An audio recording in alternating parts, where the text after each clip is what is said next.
Excuse me. Welcome to this edition of Chakmah Choter. We're going to have to get a drink here if the throat acts up again. I'm preoccupied, as you can no doubt tell. When we do these programs, we're always drawing me away, and what I'm from is one or two things. I do a lot of posting on social media, on X and on Facebook, although I am constraining that amount of time to about a third that I previously experienced, so that I can spend more time translating and commenting on this book that I'm writing now, which is Coming Home Volume 4, Bashar Herald. And it is from that book that we have been presenting the Chakmah Choter series, of which this is an episode. Now, the reason that I'm so preoccupied now, and this happens from time to time, maybe never quite to the extent of this time, is that I came upon a discovery that, to my mind, is among the most profoundly important that I have ever witnessed.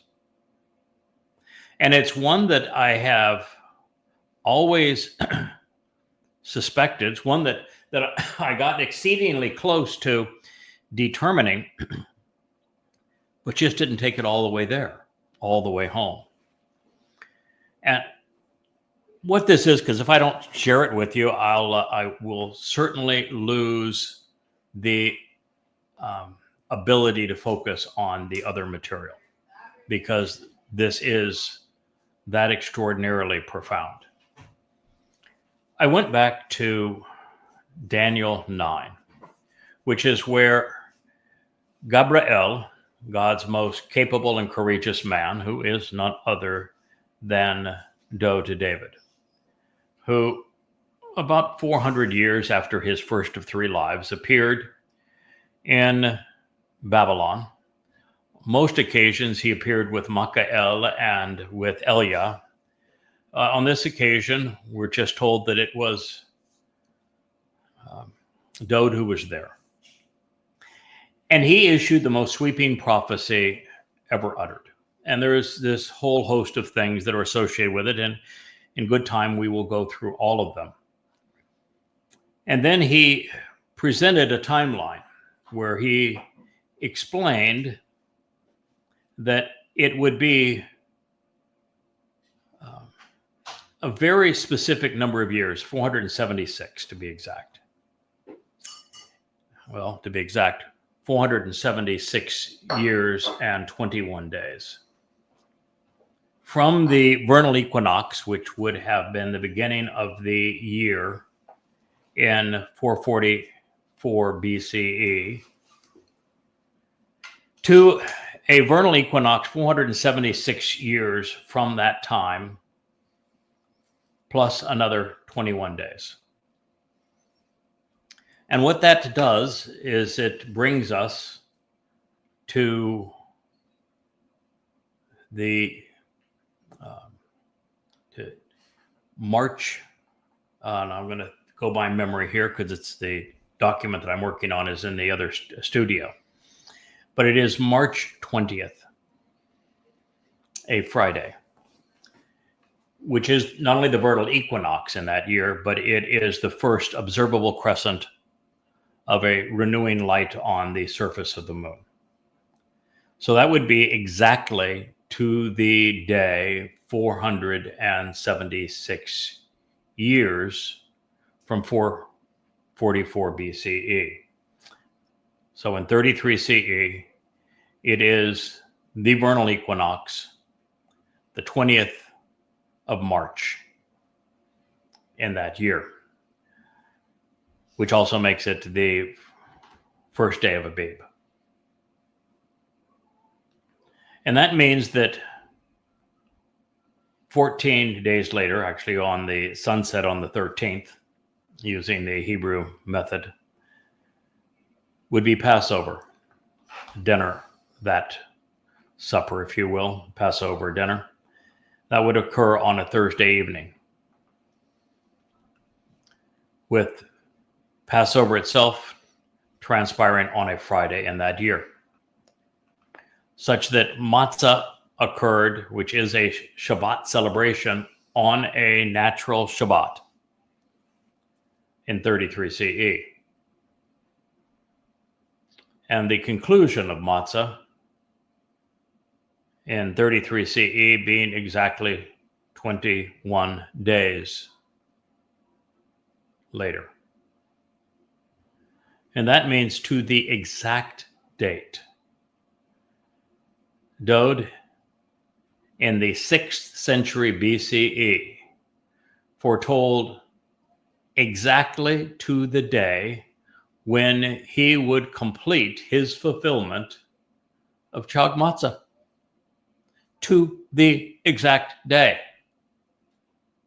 But he didn't direct our attention to his arrival in Jerusalem, because that was really be too incomplete. He didn't derive our attention to the day of Passover, because that's not actually what he was speaking about when he said that he would be cut off, but not for himself, because that occurred on matzah. But even that would be incomplete. He gave us the date for the completion of Chakmah Choter in 33 CE. Now, there's two aspects of this that I want to share with you. The first is that I went forward and back in time. And the available resources that I could find, the earliest that I could go was 1 CE, and I went all the way forward in time past 100 CE. There was not a single year in that 100 years that matched what occurred in 33 CE, where the first renewable sliver of light on the moon's surface, marking the first of Abib, actually occurred on the vernal equinox and occurred on a Friday. And without it occurring on the vernal equinox, then you don't have exactly 476 days or years plus 21 days. It only works on a year where the renewable light on the moon's surface occurs on the vernal equinox. And the timing only works so that the matzah can occur on a natural Shabbat, celebrating the Shabbat nature of matzah, if it's on a Friday in that year. I looked from 1 CE all the way past 100 CE, and there isn't another year where that occurs. Only in 33 CE. Not only is 33 CE exactly the 476 years, and not only is it exactly 21 days to the completion of Chakmah Choter, every day occurs as it should. Even the arrival in Jerusalem as the Passover lamb, coming as though did from Bethlehem, 4 days before Pesach, which is celebrated by legend as Palm Sunday, occurred on a Sunday. And his return to his father, and after fulfilling Bokutim, as legend would have it, was on a Sunday, occurred on the first day of the week in 33 CE. Now, why is that so important, you may ask? Well, what it does is it doesn't just tell us when Pesach, Matzah, and Bokutim were fulfilled. Now, that would be a big deal, man.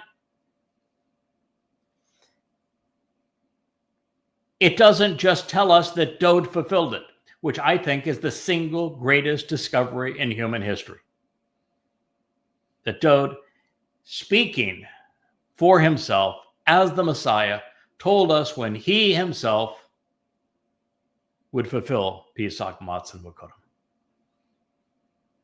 in year 4000 Yah, in 33 CE. And not only is it exactly 40 Babel, or 2,000 years from the time that the Torah tells us that Abraham and Yishak climbed Mount Moriah as the dress rehearsal for Pesach, exactly 2,000 years telling us that God would provide his son as the Passover lamb, which is extraordinary by itself. But what does it also tell us? That being year 4,000 Yah, what is year 6,000 Yah? We now know for absolute certain that Teruah, Kippurim, and Sukkah, the fall Mikra, will be fulfilled in 2033, which is year 6,000 Yah, just as 33 CE was year 4,000 Yah, as the greater luminary of the fourth day arrived to fulfill the Moed.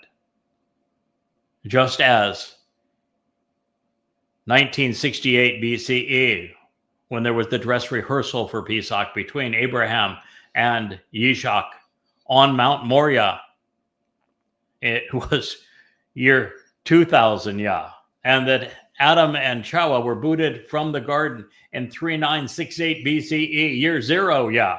Not only do you have the entire timeline, and that is extraordinary because we know exactly the date that the sacrifice of the Adamah Parah will take place to purge the mortal remnant of Yisrael, to incinerate all of those who have come to harm God's people, to prepare the adulterous woman for her betrothal to the returning king, David, who is returning as brilliant as the sun on this date, on Yom Kippurim, the 2nd of October 2033, and that we return to the garden on the 7th of October to a Shabbat, on a Shabbat, to a full lunar eclipse, just as there was a full lunar eclipse 33 CE on Passover, just as there will be a full solar eclipse on Teruah in 2033 when the Adamah Parah is sacrificed. Not only does it give us absolute assurance that this discovery of knowing exactly when all of these things will transpire, which is just 8 years from now. That wasn't even the reason I'm so excited. And obviously now we have absolute confirmation that it was in 33 CE, because there is no other year within 100-year span where the renewable light on the moon, signifying the first day of Abib, corresponded to the vernal equinox, and on a Friday, other than 33 CE, which is the exact date that we were brought to. That isn't even the most exciting part of the whole thing. The most exciting part, the part that I can't wait to get back to my study to fill in the details, is that by Dode giving us the last day of Matzah, he completely destroyed Satan's myth of Jesus Christ.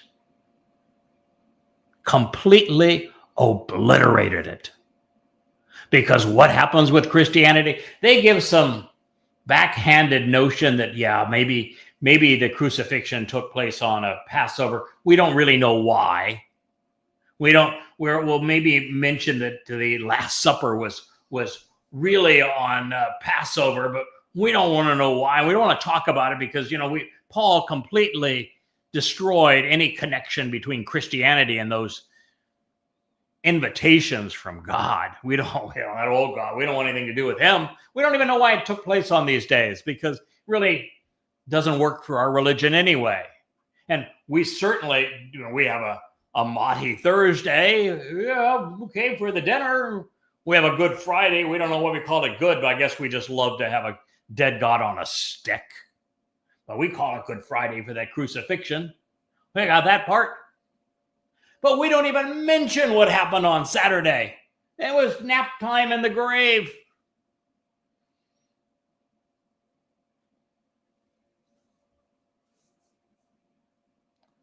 What do you think Dode's message was when 21 days after the 476 years brings us to the last day of Chakmah? It was to say, rabbis, you're full of it. It isn't a 7-day celebration of Pesach. It is a 7-day celebration of matzah. I was giving a prophecy of when my soul would be cut off, but not for myself. It wasn't cut off on Pesach. The body died on Pesach. It was incinerated that night. The separation occurred on matzah, where Dode's soul carried our guilt, religious guilt, into Sheol to deposit it there to perfect us. That's what he was talking about. And that is matzah, not a 7-day celebration of Passover. You're flat out wrong in Judaism. You missed it completely. And here's Dode in the 6th century BCE telling you exactly when he was going to do this. And then 1,000 years earlier, he had written about how he would be crucified. And when it happened, exactly when and where and how he said it was going to happen, Rabbi, you completely bungled it. You completely missed it. And 100 years later, you let Rabbi Akiba come up with a goddamn false Messiah. You brought Rome back. You caused the land to be renamed Philistina, which is just going to destroy you now. You caused the diaspora leading to the Holocaust, all because of a lying founder of Rabbinic Judaism, Akiba, who wasn't smart enough to read the damn prophets, to know exactly when Dode was going to return and exactly what was going to happen to him. And for what purpose? Shame on you. And for there to be Rabbinic Judaism today, just you're absolutely not thinking. It's disgusting for any Jew to celebrate Judaism under these circumstances. It's a complete insult to your intelligence and to God. But think of it from the point of view of Christianity. By saying that he endured all of matzah, there's nothing left of Christianity. There is no room for a Jesus. It means that Jesus was a complete and utter counterfeit, a product of identity theft that didn't even fit the mold. It's a counterfeit that's as queer as a pink $5 bill with a Easter bunny on it. Hell no, you blew it. Completely unthinking. You spit in God's face. You did everything you could to annoy him. And then you created as the symbol of your religion a dead son on a stick. Yes, and yeah, there he is. In fact, it was the Romans and the Roman Catholic Church that crucified him, and your symbol is having killed God's son. And then, making it matters even worse, you blame the Jews for what you did. Man, how could you have a more repulsive religion than that? But that's the nature of Christianity. It is the most repulsive insult to God in the history of insults. Far worse than Judaism. Far worse than even Islam. Islam is just flat out stupid. But Christianity, you spit in God's face. And that prophecy in Daniel, which, by the way, that prophecy in Daniel is the only one that makes Eusebius's line. And it was Eusebius who wrote the line, "You are the Christ, the Son of the living God," and where the mythical Christ says, "Upon this rock I'm going to build my church." That dialogue on a 1 to 10 scale of moronic is a 400. And it was added to Mark and to Matthew in the 4th century by Eusebius. And the two stories don't match. And in the midst of both of them, this mythical Christ figure says, "Don't you dare tell anybody that I'm the Christ. That would be the worst thing you could possibly do. And that was all based on a single thing, a misunderstanding, a misinterpretation of Daniel 9, which is the only place where it speaks of a Messiah being cut off, but not for himself.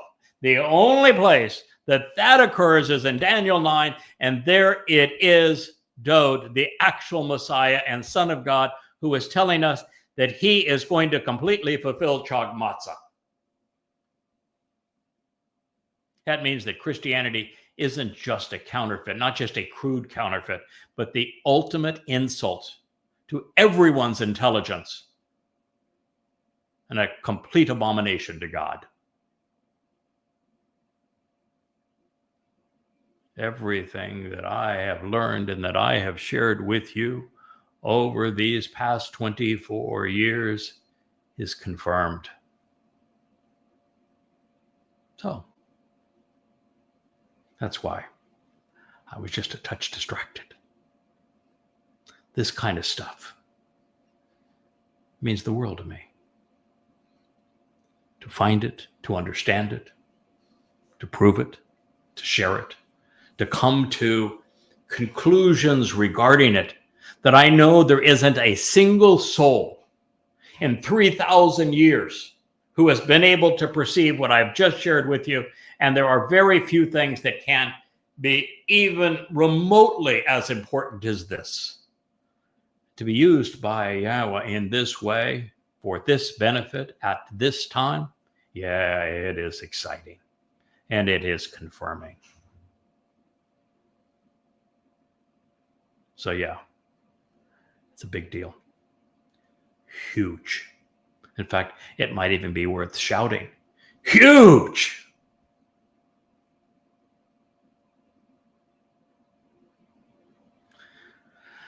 All right. I'm positive that I'm going to reprise all of that with you with the text in front of me, as opposed to going off totally extemporaneously. But that might be soon. It might be in a few weeks from now. But for right now, I'm going to return to where we were in Chakmah Choter, because we had just finished our review of what is likely the most important chapter in all of the Torah. Dabarim 18 introduces us to God's hatred of religion, to his love for his son Dowd as the most important person of all time, and of God's pronouncement of precisely how you would know who is speaking for him and who is not, with the primary criterion being, have I, God, acknowledged that this person is authorized to speak for me? And did they speak in my name, Yahweh? And for the past 2,500 years, there's only one person who God specifically said that he has authorized to speak for him and who has arisen to speak in Yahweh's name. Not so coincidentally, he is reintroducing you to Dowd, who is the subject of the 18th chapter of Dabarim, and has just made one of the most profoundly important affirmations regarding Dowd and Yahweh's timeline ever made.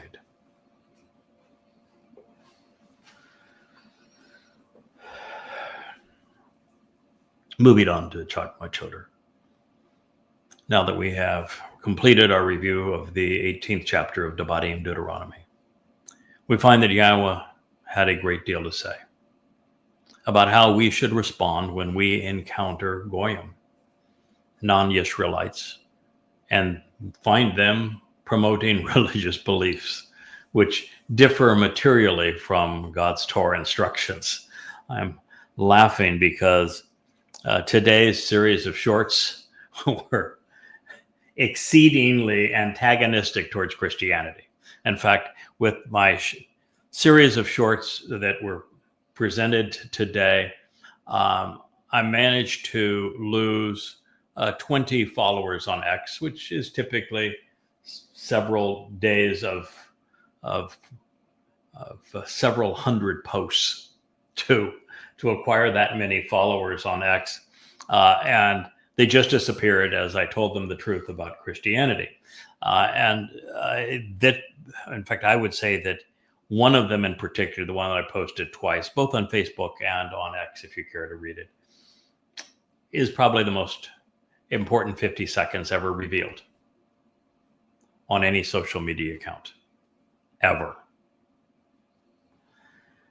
And so I'm smiling when I say that it's our responsibility to confront the false beliefs of religions like Christianity, Islam, and Judaism. When we're drawn to them, they come up in our presence because we have to make certain that we affirm Yahweh's Torah instructions. That was so funny too yesterday. I had a young man that was very full of himself. He began to say, it's not fair for me to criticize all Jews and paint them all with the same brush relative to God having separated himself from Israel. He's like, because there are still some Jews that are Torah observant and who follow Hashem. I said to him, your criticism is misplaced. First of all, thank you for writing. I appreciate you saying these things because it gives us a chance to open a dialogue together. But your criticism is really misplaced. I'm not giving you my opinion that God has separated himself from Israel, and for the reasons that I have stated, I'm simply quoting him. This is what God said. That you told him to shut up and go away, and that you never wanted to hear from him again. And he accepted those conditions, and that he doubled down on them in the book of Hosea when he said, I'm issuing you my letter of divorce. You are no longer my children. And he said, I'm going to sit out any connection, direct connection between myself and you until such time as you return to me. Then I will return to you. So this guy said, oh, no, I can prove you're wrong. I'm sure, in fact, when we were going through our annual study of the Torah, we read Devarim 4, 30 and 31, and it's absolute proof that you're wrong. Okay. Challenge accepted. You can look it up if you want. I've translated it before. You can find it in the index at YAHOWAH.com. He could not have picked a worse statement to build his case. What that statement says is that there will come a time in the very last days when, as a result of the restoring witness, that a remnant of Yahweh's people are going to shub, return to him. And when they return to him, they will find Yahweh merciful and compassionate. Here you go. I know that logic is not the strong suit of the religious, but my friend, when it says that in the last days, you're finally going to shub, return to God, does that not mean that between the times that I have told you during the Exodus, affirmed during Hosea, and all the way to the last days, that you have not returned to him? Since you're going to return as a result of the restoring witness in the last days to him and find God receptive, it means that you just proved my point. Thank you very much for playing. Now, do you think a religious Jew had the integrity of saying, you got me there? Well, now that I'm obviously wrong in conveying the rabbinical point of view and I have sunk my own ship, maybe I need to listen to what you have to say. Nope. Nope, he got a little belligerent with me and then said, I'm Torah only. I'm Holy Torah. That's my book. I'm not going to read your book. I said, okay, well, my book, Yada Yahowah, is based entirely on not just translating the Torah in an amplified fashion from the oldest extant resources, that be the Dead Sea Scrolls, not the Masoretic text, which dates to the oldest 1100 CE, when the Dead Sea Scrolls date back to the 4th century BCE, 1,500 years gap. And the Masoretic was originally scribed over there in Babylon, where the Dead Sea Scrolls were written in the shadow of Jerusalem, where all this took place. So all of it had done that, but I've scrubbed every word of the diacritical markings that the Masoretes added in the 11th century and the 12th century CE to give the book their religiosity. And so I've prepared the most comprehensive and complete, accurate rendering of the Torah, which means teaching, by the way, available. And I've also gone into the prophets. He said, I don't care. It's Holy Torah only. And I said, do you have any idea what the word choli means in Hebrew? It means diseased. The Torah is set apart. And so you lost that one too. Then this person that was arguing Torah only said the Torah is the headline and the Talmud is the meat. It's like saying the Torah is the bone and the meat is added by the Talmud, and which completely negates his own position. But he uses an example that, do you know the reason for circumcision? Well, proof that the Torah is just the headline and the Talmud is the meat is that circumcision cuts Jews into creation. Say what? It's not what God says. You read the Torah. What's the purpose of circumcision? It's the sign of the covenant. It's not the sign of creation. It's the sign of the covenant. And it's the part of the male anatomy that is used to procreate children, which is what the covenant is all about, and to nurture them and to love them, which is what the covenant is all about. It's about a man and a woman coming together in love to conceive new life, which is what the covenant is all about. And it's based on the Hebrew verb karat, which means to cut in the sense of making a separation, such that the purpose is to say that the children of Israel who are members of the covenant are set apart from the common and the ordinary. And what is the common and ordinary in our world and has always been the most common and ordinary thing in the history of humankind? Religion and politics. The whole concept of being cut into the covenant family is to be cut away from and to discard that useless thing of and counterproductive thing called religion and politics. And in fact, in the foreskin is the very place that would hold infection. Cut it away. What a beautiful symbol of being cut into the covenant as the symbol of the covenant, and you blew it. You don't know what the 5 conditions of the covenant are. You don't know what the 5 benefits of the covenant are. You don't know how the benefits of the covenant are enabled through the Moed Mikre, and yet you want to use this as a reason to discount the Torah in favor of the Talmud after you said your holy Torah is all that matters? And you gave me a proof text that proves I'm right and that you're wrong and the rabbis are wrong? And then you're going to use an ad hominem argument rather than just admit that Judaism is full of it, that the Talmud is trash.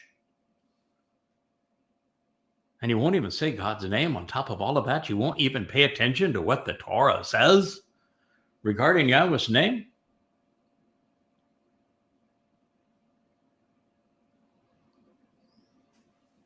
Jews haven't changed much, have they?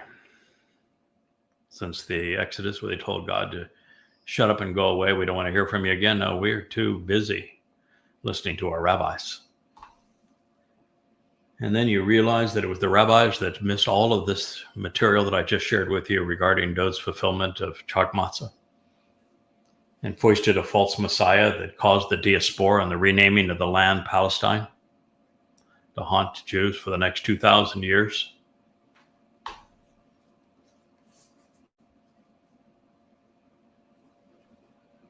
You're not playing with the full deck, Israel. That's just like, as I constantly tell Israel, that continuing to pursue impossible war goals of eliminating Hamas, getting Hamas to surrender, when surrender is something Allah forbids. No Muslim is ever allowed to surrender, according to the Quran. If a Muslim surrenders, Allah will hunt them down, make certain that they die, so that he can torture them forever in hell. A Muslim cannot surrender, ever. They cease to be a Muslim if they surrender, and Allah then hates them and will torture them forever. So this whole notion that Hamas is going to surrender says you don't have a clue as to what Islam is, and you're pursuing a war goal that is impossible of eliminating Islamic Hamas and Islamic Gaza. And you're making a bad situation worse, and you're doubling down and continuing to pursue the same strategy, expecting a different result, as if completely insane and suicidal, and you can't get their attention. It's just impossible.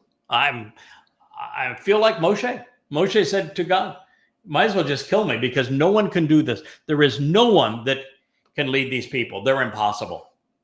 They're obnoxious. God, I want no part of this. Why in the world did you call me out of shepherding sheep to do this job? No, kill me. That's who you are. You're belligerent. You're obnoxious. You're hard-headed, stiff-necked. You're as hostile to God as other Christians and Muslims. You should be ashamed of yourselves. And don't for a second say, well, you're speaking out against Judaism, you must be anti-Semitic. Go to hell. You know what Shem means? You speak Hebrew, right? You can read Hebrew, right? You know what Shem means? Yeah, you use it all the time. You call him Hashem, right? Hashem means the name. There is no one in the past 2,600 years who has been more pro-Shem than me. I love Yahweh's Shem. It's you who are anti-Shem.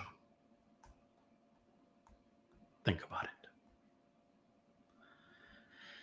All right, so it's important that we recognize that Yahweh has specific Torah directions regarding how we should accept his guidance and properly react to the rebellious nature of any conspiracy, any cult like MAGA, any political mandate like the Marxists, any religious variation of the truth like Christianity, Judaism, Islam.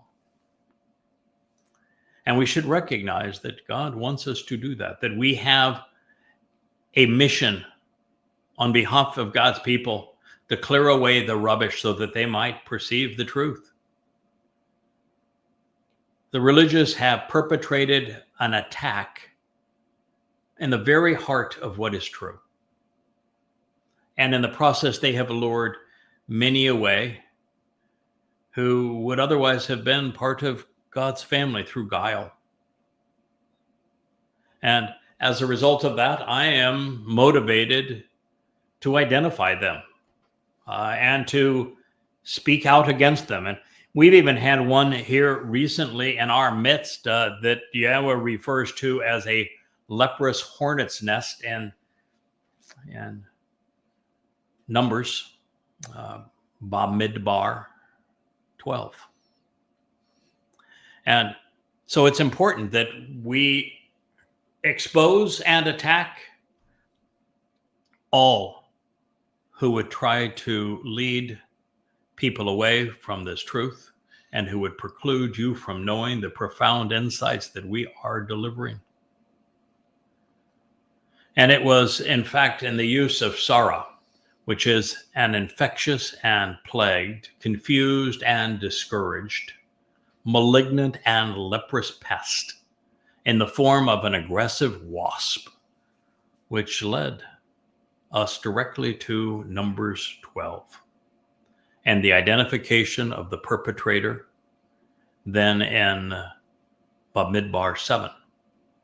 And in Bamidbar 7, number 7, we are told the appropriate response.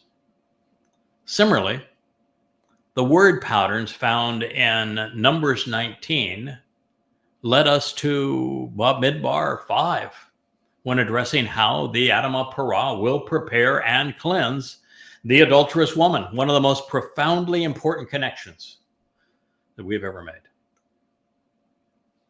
Now, in the situation that is presented emphatically in Dabarim 7, Yahweh teaches us how to respond to those who are or have been in our immediate proximity, living in the same territory adjacent to our home, our family, when they are wrong about Yahweh. The lesson is that while we don't have to denounce every moronic claim made in support of false notions or religious deities, or even that try to disparage Yahweh's chosen witnesses, we must deal with those who emerge in our presence.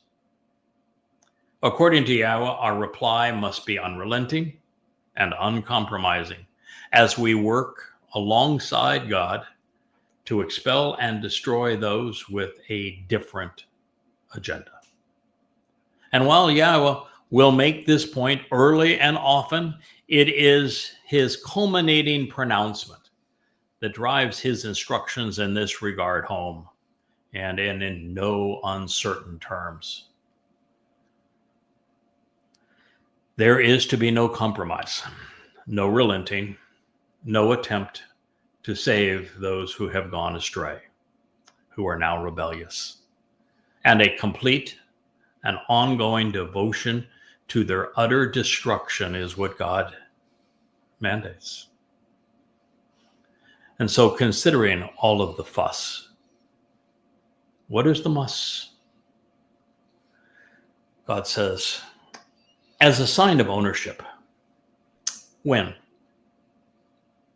Yahweh your God brings you to the land, which for the benefit of the relationship you will be entering thereupon to inherit it, he will expel many non-Israelites from your presence.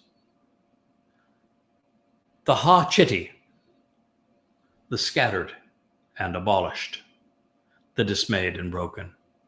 The ha-gurgashi, those to be dragged away, those who are puffed up and pulled off to chew cud and moan elsewhere about otherwise. The Emory, those boasting and babbling, those who speak profusely. Ha-Canaani, those to be subdued and humbled, those who will be brought down into submission and taken away. Ha-Paratzi, those deciding to separate and to dwell apart, the determined to be divisive in the open communities. Ha-Chewy, those joining together to twist, the thorny briars linked together and fettered, and Yabusi, those who are to be rejected and kicked out, those disallowed, excluded, and forbidden. Shabat, 7, estranged ethnicities who appear more numerous and influential than you. Dabarim, Deuteronomy 7:1. Quite a list, isn't it? Yahweh is setting the example he wants us to follow. He identifies those who are unsafe and counterproductive around our home and then rids us of them. Those promoting Goyim agendas in our presence must be driven away for us to remain healthy. They must be expelled, or everyone will be equally confused, misled, controlled, and die. Don't compromise with them. Don't accommodate them. Don't allow them to stay in your presence. We are not asked to save the Goyim who are wrong about God, but instead expose their lies and then remove them from our midst if they aren't willing to relinquish those lies. We must not tolerate or accept a religious or political goy, much less respect, encourage, or join them if they are political or religious. The list of offensive issues and individuals appears uncanny in its prophetic nature of what we are experiencing and refuting. And I say this not only because it is obvious by the terms that Yahweh selected, but also because everything our God has revealed on an occasion such as this remains true of every similar situation, and thus applies to our own. And since his people did not follow his instructions at this auspicious moment, it is now incumbent upon us to do so at the most important time in the 4,000-year history of Yisrael. Having come out of a conspiracy cult, the current perpetrators among the leprous hornet's nets of Goyim, these Goyim motherites, like all conspiratorialists, they're chitty. They're dismayed and broken individuals with shattered lives, looking for someone else to blame for their unfulfilling existence and lack of purpose or value. They come up with false narratives while accusing and undercutting those who have achieved the success and notoriety they envy.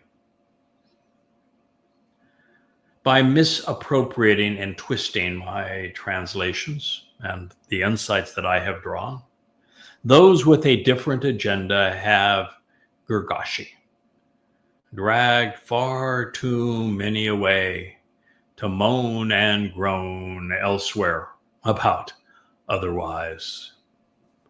While it was simply a ruse perpetrated by a clinically diagnosed psychopath to engineer a feminine role for her voice to rise above the one that Yahweh had chosen, the foundational claim of the leprous Goyim motherites was that they had discovered something from Mashal Proverbs 8, that I had deliberately devalued the importance of spirit mom, and to such a deadly and diabolical effect that they were compelled to start a competitive social media campaign to acclaim the voice of spirit mom as the second person of their divine Trinity, with themselves being her beloved children.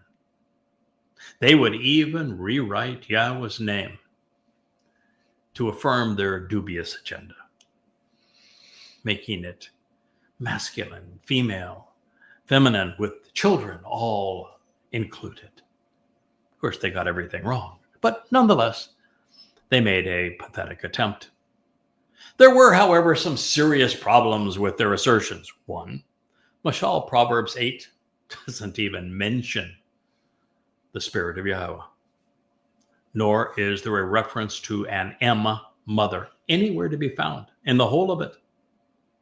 Nor does it designate God as feminine anywhere. It is an ode to what they were not doing. Chakmah, intelligently considering the evidence to render a rational conclusion. 2, I had actually done the opposite of what they accused me of having failed to achieve. In reality, going too far in my attempt to explain why ruach is a feminine noun in Hebrew. So rather than failing to appreciate the feminine and masculine aspects of Yahweh's nature, I went further in assessing God's maternal and paternal characteristics than anyone in human history. The opposite of what they claimed was true.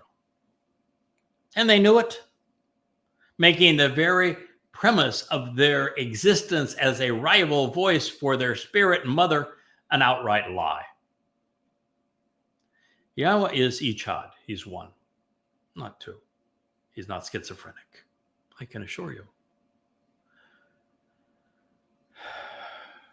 If that's 3, then 4. In every reference to himself, Yahweh refers to himself always and unequivocally using masculine pronouns. The feminine projections of his personality must be extrapolated and are never expressly stated. He is our father, not our mother. As a result, this leprous hornet's nest is comprised of Emery, those who boast in Babel without substance or reason, and who have returned to Babylon religiously with their spiritual mother goddess, Asherah. Consider this example. I present Yahweh's name as Yahowah, with the Yod, He, Wah, He, each conveying the proper vowel sound in Hebrew. It is an accurate transliteration, and it is based upon the Wah and the Ha, Ah sound, the He, in the word Torah, which is where we find Yahweh's name. We get the O and the Ah sound from Torah, which no one disputes how it's pronounced. And from Haya, the verb that Yahweh used to explain his existence, which is Hey, Yod, Hey, tells us how to pronounce the concluding Ah, as well as the Yod, with now every letter being explained. And he is, of course, our Elohah, again, conveying the proper pronunciation of the Wah and the He as our God. Seeking shalom, the word repeated more than any other by Jews throughout the ages, reaffirming that the O sound is made by the Hebrew Wah, means reconciliation. So that Yisrael, another word that begins with the Yod, individuals who engage and endure with God, can be reintroduced and reminded how to properly pronounce the 4 vowels of Yod, He, Wah, He. But since the leprous hornet's mother rights thought that Yahweh's actual name didn't suit their new agenda, they proposed Yahweh. And they wrote it as Yahweh. And then they explained it using my format, which is the bold text followed by a parenthetical written in standard font with the first word, the Hebrew word, written in an italics followed by a long dash, which is the exact form of translation that I invented and copyrighted. It is an invention that they simply counterfeited. That's embarrassing. It's unethical.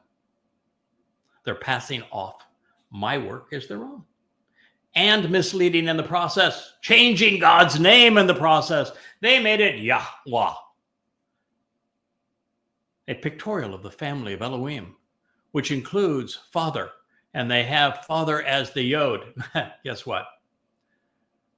The Yod in Hebrew, it isn't masculine, it's feminine. as the strong arm executes directives and supports the efforts of mother, which they then show as the tent peg. But the wa in Hebrew isn't feminine. It's masculine. Who expands and secures the family home with Torah teaching, instruction, direction, and guidance, and 2 children, the 2 Hays. Oh, they're no longer men that are standing up, reaching up to God. No, indeed. No, they are not. No, they are children and represent them, who standing on their feet to reaching up to father and mother, become mature, empowered, and enabled individuals, is what they wrote. Therefore, those Emery babbling while boasting without substance or reason revealed that they could not be trustworthy and that they were erroneous, indeed ignorant and irrational. And even if that had been their agenda, they simply disproved their own credibility. In an effort to justify a mommy God who they could provide a voice, they came up with an amazingly foolish and inaccurate rendering, even pronunciation of Yahowah as Yahweh. And their depiction of the Y and the W capitalized because they were their daddy and mommy. And the 2 little H's, they left in lowercase because they were the children of the new Motherite cult. And they are now standing up for the first time because, according to the queen of the leprous hornets, she has properly portrayed mommy as more important and different than daddy, as they have been supporting the efforts of their mommy, even attributing the Torah to their spirit mom. This is how insane people have become, all because they covet what is not theirs. And when they can't have it, they will destroy even the very things of God. But the mother of this hideous cult, well, she wasn't very bright, never has been. The letter that Yahweh uses to convey father and mother is an Aleph, which is the first letter of the Hebrew alphabet. But sadly for this roost, the Aleph, which is decidedly masculine in its depiction as a ram's head, is not included in the Shem of Yahweh. The Yod for hand isn't the symbol for father. It's actually the symbol of Yahweh using his son to serve his agenda. And it is actually feminine. Yes, feminine. A feminine noun in Hebrew, completely undermining their pictorial of the family of Elohim, with the notion the feminine noun represents father. Moving on to the Wah, it was drawn with a tent peg or a nail, as if it could not get any worse for the leprous hornet mother. The Wah is a masculine noun in Hebrew and therefore cannot represent a mother. Now, beyond this, the Wah in Hebrew is most commonly a conjunction meaning and is used to make connections between things by adding one thought to another. It also means him when used as a pronominal suffix.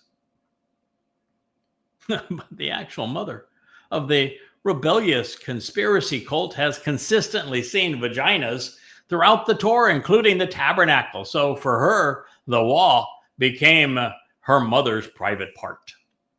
It's akin to Twistians using the sign of Asherah, which is actually a vagina, to represent their fish, and thereby acknowledging the Mother of God and the Queen of Heaven in the process, Asherah. As for the 2 people depicted in Yahweh's name, they are men.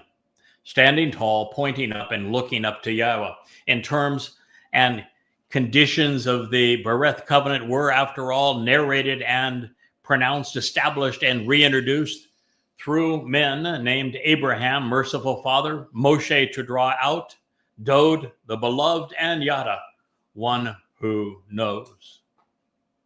If you want to identify the two in Yahweh's Shem, then feel free to choose among them.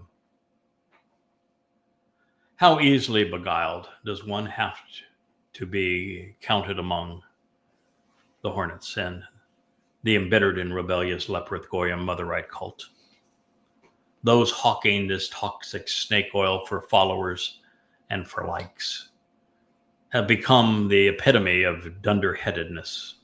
And while I don't mean to beat a malevolent hornet to death, or perhaps I do, consistent with Yahweh's instructions, there is yet another form of betrayal and subduction here. The very way the leprous Goyim Motherites are presenting their deception is a counterfeit, plagiarizing and stolen from Yahweh's chosen implement in service to Yehudim. I invented every aspect of the format that they have misappropriated to properly translate the Torah Nabi through Yada Yahowah. And all of these 35 books that sit behind me, my amplified translations are not remotely similar to anything that has ever existed previously. And so I conceived this very different approach and began using it. Some 24 years ago, mind you. My format uniquely included bold primary text, parentheticals to show the Hebrew word in italics, the long dash followed by an amplified translation in standard font, along with the use of a vertical bar to separate the basis of a word and its rendering. So in all of this that they have presented, it is a direct ripoff, a counterfeit of my original formatting, twisted to promote their lies. It is akin to what Paul, Akiba, and Muhammad did to create their New Testament, their Talmud, and their Quran. They have no creativity, credibility, or integrity. Their pilfered duplicity is appalling. Even if they had a conscience, if they used it, they'd be ashamed. But they don't, and so they don't apologize. And they will go dark when found and then perk back up just to be annoying again. Well, as we return to Yahweh's list of villains, we find those who are begging to be canonized, subdued, taken down, and humbled for parazzi, having decided to separate and be divisive in their adjacent communal social group. The Chewy adroitly describes those who have joined together to twist Yahweh's message. They have become the thorny briars among the wheat. Through their actions, they are Yabusi, rejected and kicked out of the covenant, excluded from heaven and forbidden. As such, these 7 Goyim designations aptly depict the embittered and rebellious who are estranged from Yisrael and from Yahweh. And we will return to our analysis of Dabarim, and this is the 7th chapter, when we return to Chakmah Choter in our next program. I was delighted to be able to bring to you, though, one of, if not the most powerful insight that I have been able to derive from my king, my brother, our shepherd, our Messiah, Dod, as he revealed the exactitude of his fulfillment of Chag Matzah in year 4000 Yah, 33 CE, leaving absolutely no doubt that it was he who was crucified on Passover, and it was he who fulfilled Matzah, and that he knew that Matzah was a 7-day celebration and that there was no other year that represents 4,000 Yah, allowing us to make so many powerful conclusions. Thank you, Dowd. Thank you for listening. This has been the YAHOWAH blog, and I am your host, Craig Winn.